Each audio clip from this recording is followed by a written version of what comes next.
Salut à tous, j'espère que vous allez bien. Moi, perso, ça va au top.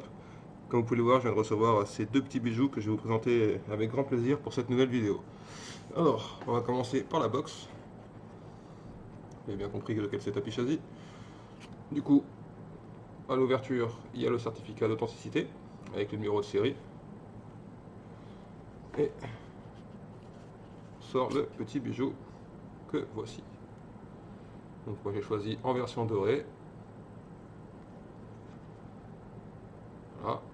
Donc je vous ai rentré la petite carte avec le numéro de série qu'on retrouve à l'intérieur, juste ici. Alors, en ce qui concerne la box, on est sur une box qui est en alu anodisé, avec les connectiques en plaqué or, que ce soit pour le pin 510 qui est d'ailleurs est sur ressort, le switch ainsi que le contact à l'intérieur. Elle est fournie avec un adaptateur d'accu pour le 18-650 et elle accepte aussi le 20-700. On a une bouteille super soft silicone en 12 ml avec la petite gravure dessus dot mode. D'ailleurs la bouteille, je trouve que c'est sympa leur système parce qu'il y a juste à dévisser le dessus, qui d'ailleurs le pas de vis est juste au top, vraiment du beurre. Hop, comme ça on se galère pas en fait, soit à dévisser, soit à revisser en fait. Ça se fait vraiment tout seul, c'est intuitif, c'est vraiment terrible. Comme d'hab, un souci détail chez Dotmod, on peut voir le switch gravé. Personnellement, c'est peut-être un petit détail, mais je trouve ça vachement agréable et vachement joli. Donc on est sur une box qui est en hauteur de 82 mm et en longueur sur le dessus de 48,5 mm. Donc super compact, hein, on peut voir dans le creux de la main, c'est vraiment tout petit, tout léger, c'est vachement sympa. Donc la différence avec beaucoup de box mecha, c'est que comme vous pouvez le voir, il n'y a pas de lamelles. Je sais que plusieurs personnes en ont déjà parlé, mais bon, je me dois bien de le rappeler quand même aussi. C'est qu'il n'y a pas de lamelles, donc qui dit pas de lamelles dit pas de perte de connectivité au fur et à mesure qu'on s'en sert si on ne la nettoie pas, on va dire, assez régulièrement. Perso, j'ai une Armageddon aussi, et c'est vrai qu'il faut assez souvent nettoyer le switch, vu qu'à cause des étincelles, en fait, ça crée un dépôt. Du coup, si on n'en prend pas soin ou qu'on ne la nettoie pas, on perd en conductivité au fur et à mesure. Donc la tresse se trouve ici, je ne vais pas la démonter, hein, beaucoup l'ont déjà fait, donc je pense que vous savez déjà de quoi je veux parler. Elle n'est pas en plaqué, bien évidemment, c'est en cuivre, si je dis pas de bêtises, mais niveau conductivité, on va faire un essai tout à l'heure, je peux vous dire qu'en tout cas avec le 20700, ça envoie vraiment pas mal fort. Ouais, si vous allez voir un peu sous tous les angles. Elle est vachement jolie, je trouve. Hop, donc ça c'est pour la box. D'ailleurs avec, il y a un joint de fourni en plus. Si je fais aspirer la caméra, ça va pas marcher. Voilà. Donc pour l'instant, on va la mettre de côté, la petite. Tac.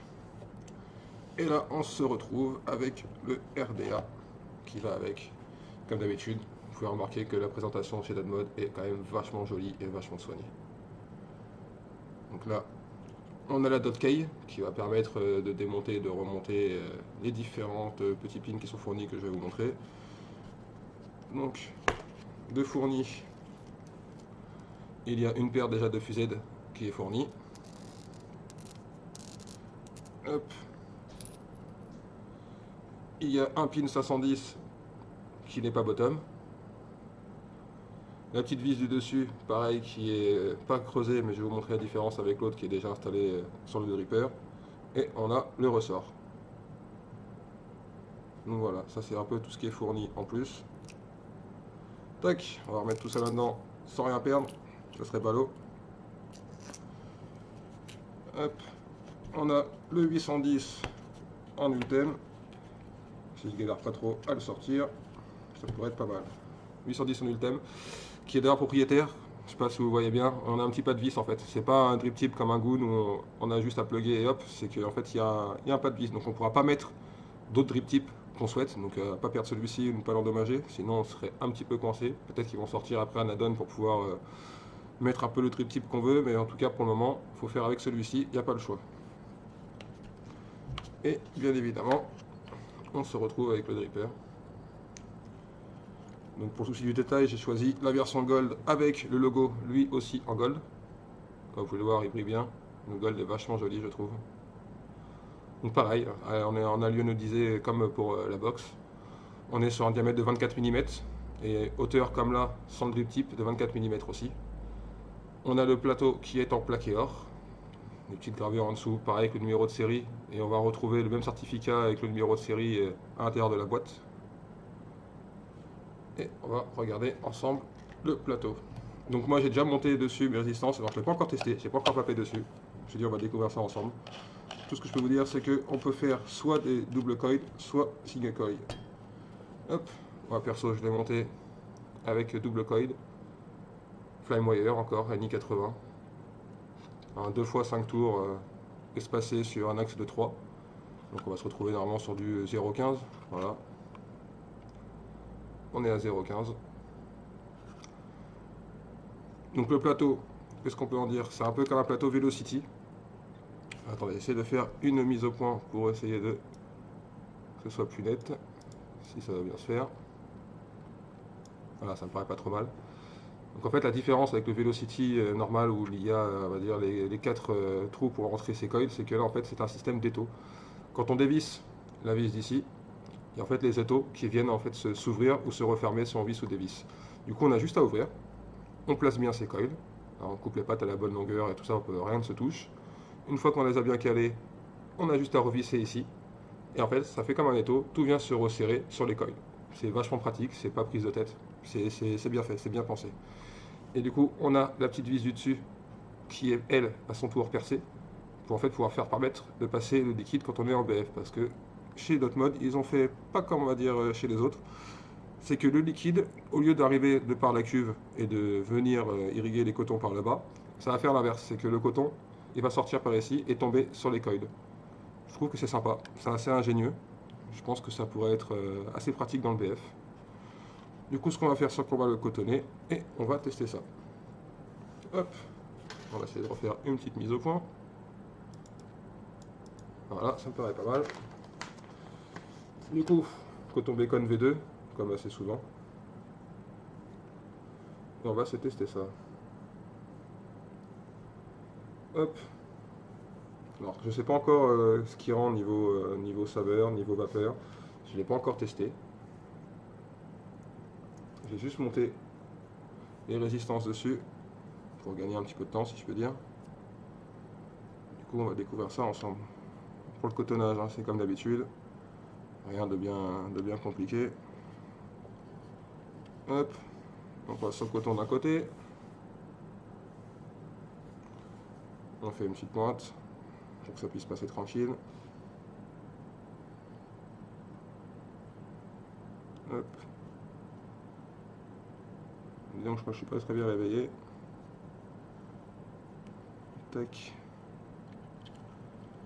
Hop, la deuxième mèche.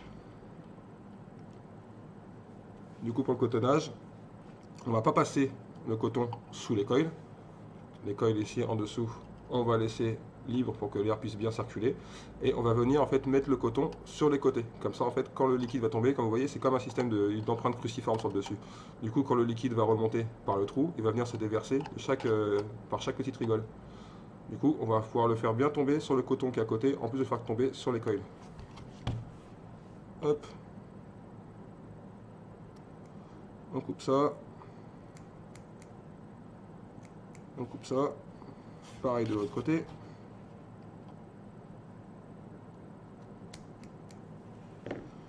Tac. Comme d'habitude, on vient lui faire une petite coupe.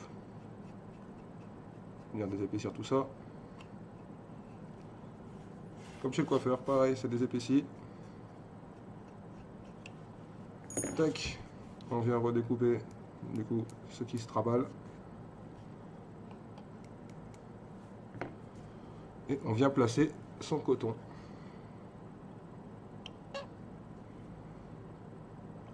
Ça va mettre quand même pas mal de coton, pas en mettre de trop non plus évidemment, mais en mettre quand même assez, histoire de pouvoir avoir une petite réserve de liquide sympa. Hein. Surtout si ça pétille, la cuve fait 5 mm, du coup il y a quand même pas mal de quoi mettre de liquide en réserve. Donc voilà, bien faire attention que rien ne dépasse.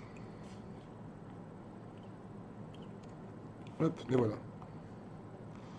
Au final, ça doit vous donner quelque chose comme ça. Rien ne dépasse, quelque chose de propre. Voilà. Du coup, hop, on pousse tout ça. Si vous vapez sur Mecha aussi du coup en VF, ce que je vous conseille de faire avant de faire quoi que ce soit, c'est qu'une fois que vous avez placé vos résistances, vous venez prendre le baril, vous alignez bien les rolls en face des coils, hop, et vous vérifiez bien en fait que rien ne touche, faut pas qu'il y ait de court-circuit. Donc là on voit que au niveau des résistances et du baril, on est à bonne distance. Pareil pour le plateau au milieu, on est à bonne distance aussi. Donc logiquement, tout va bien se passer. À savoir aussi, comme j'ai dit tout à l'heure, j'étais à 0,15 ohms dessus. À savoir que moi j'ai utilisé avec un accu 20700, donc un Joy. Et du coup, on peut se permettre de vaper à des résistances basses. Je préfère faire ce petit aparté parce qu'on n'est jamais trop prudent. Ne pas s'amuser à faire ça avec un accu 18650 pour pas avoir de problème, on sait jamais. Pareil, il faut avoir des accus soit neufs, soit en bon état avec des wraps qui ont été bien rewrappés, mais surtout ne pas faire ça avec des accus soit vieillissants, soit endommagés. Encore une fois, c'est une question de sécurité, ce serait quand même dommage d'avoir un accident pour rien.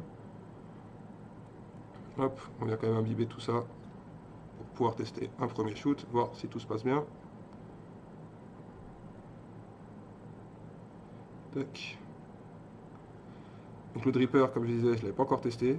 Par contre, la box, j'étais assez curieux, on va dire, de voir ce qu'elle donnait. Du coup, je l'ai mis sur mon Flave dessus. Et c'est vrai que déjà, même avec un AQ18 150, elle est vachement réactive. J'ai trouvé qu'elle était un peu plus réactive quand même que l'Armageddon, qui est pourtant déjà, à mon sens, une bonne box BF. Et là, c'est vrai que ça a l'air d'être encore mieux. Du coup, on vérifie. On est toujours bien à 0,15 ohms. Rien à bouger. On va essayer de faire un petit fire, mais bon, vu la basse résistance, à mon avis, ça va être un petit peu loin dessus. Non, ça va. Ça shoot bien. Hop. On vient remettre quand même un peu de liquide dessus, histoire de... Vaut mieux trop que pas assez. Voilà. Du coup, on vient repluguer le baril, toujours en faisant attention... Oups, pardon. Toujours en faisant attention à bien mettre l'airflow en face des coils. Pareil, donc, vu qu'on peut le passer soit en monocoil, soit en double coil, suivant comment on va remettre le cylindre dessus, le baril, on pourra le placer en sorte d'avoir seulement un trou d'ouvert et l'autre obstrué pour le monocoil, ou alors d'avoir les deux d'ouvert pour pouvoir avoir les airflows des deux côtés. Du coup c'est pareil, on replugue bien en faisant bien attention à aligner, comme ici, ce trou là avec ce trou là. On revérifie par sécurité, voilà, qu'il n'y a pas de court-circuit, que tout se passe bien. C'est parfait. Et donc on vient visser, parce que là il n'y avait pas de vis, on vient visser le drip type 810, qui je le rappelle du coup est propriétaire. Hop. Donc, pour le dripper c'est bon. On va venir mettre en place l'accu. Donc comme vous voulez voir, il y a le petit téton qui est là-haut. Du coup, on va plugger d'abord le positif dessus et on va pousser au cul du négatif pour le rentrer dedans. Voilà. Et on va venir se remplir la petite bouteille. Enfin petite, 12 ml. C'est quand même la plus grande bouteille qui existe, si je dis pas de bêtises, dans le BF. Donc voilà, ça va nous permettre quand même d'avoir une autonomie bien sympa. On va pas la remplir en entier, on va déjà en mettre une petite partie pour déjà tester, voir comment fonctionne, si ça se compte bien, voir leur système d'irrigation des coils, comment il se passe vraiment. Hop, on vient revisser tout simplement ça, et on va le plugger dans le bon sens, directement ici. Voilà, et là vous êtes prêts. Donc il n'y a pas de verrouillage. Et là, comme vous pouvez le voir, il y a un petit renfoncement sur la porte pour en fait mettre la forme bombée de l'accu et que tout soit nickel. Hop. Du coup, on dévisse ça. On vient le repluguer sur la box.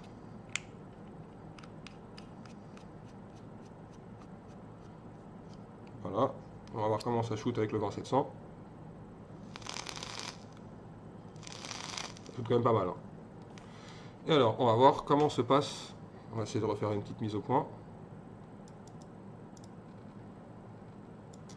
Voilà, donc vous voyez le trou ici. Quand je vais sconquer sur la bouteille, le liquide remonte par là. Vous voyez, ça tombe bien sur le coton parce que je suis incliné dans un sens. Si on incline suivant le sens qu'on va incliner, le liquide va être dirigé d'un côté ou de l'autre. Vous voyez, là je sconque. Hop, ça vient tomber sur les résistances. si on penche de l'autre côté, hop, ça vient tomber. Et encore, vous voyez, j'aurais même pu me rapprocher un peu ma résistance pour que ça retombe encore mieux dessus. J'ai pas voulu trop me coller au milieu pour l'isolant, pour faire quand même gaffe. Donc ce que je vous propose, c'est qu'on va se retrouver en plan large et voir ensemble comment ça vape. A tout de suite. Hop. Et du coup, on se retrouve en plan large. Voilà comment ça rend. Je trouve que l'ensemble est vraiment très joli. Donc désolé pour les reflets avec la lumière, c'est pas très pratique. Donc voilà. On va voir comment ça rend.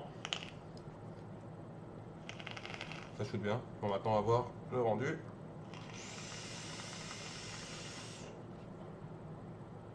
Ouais, ça envoie. On se voit plus. Ça envoie quand même bien fort. Alors, on va essayer de voir ça autrement.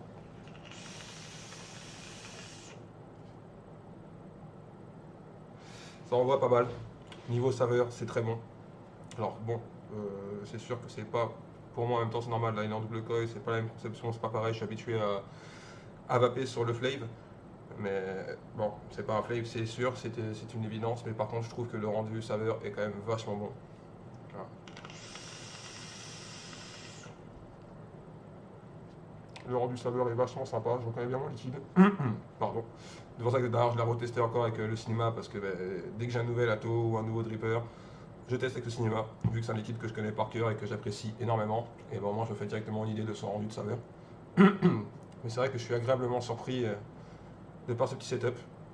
C'est vrai qu'il envoie vachement fort, c'est vachement agréable.